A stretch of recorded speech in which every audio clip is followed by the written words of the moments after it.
स्वागत आहे ताईंनो. व्हिडिओ मी आज किचनमध्ये रेसिपी किंवा ब्लॉग वगैरे असं काही शूट नाही करणार. तर आज मी तुम्हाला प्रत्येक गृहिणीला उपयुक्त येणारे असं किचन टिप्स 10 किचन टिप्स मी दाखवणार आहे.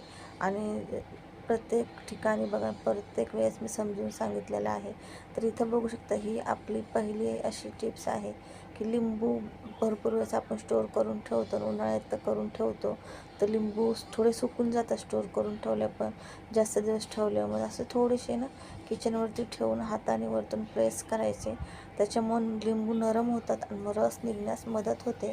नाही तर आपल्याला खूप प्रेस करावं लागतं. त्याच्यामुळं ना अशा प्रकारे केलं तर रस निघण्यास मदत होते. नरम पडतो तो लिंबू आणि रस निघण्यास मदत होते. बघू शकता 3 लिंबाचा एवढा असा रस निघला. तर इथं लिंबू सरबत बनवायचं होतं, तर त्याच्यामध्ये मी टाकून घेतलेलं आहे. कशी वाटली ही टिप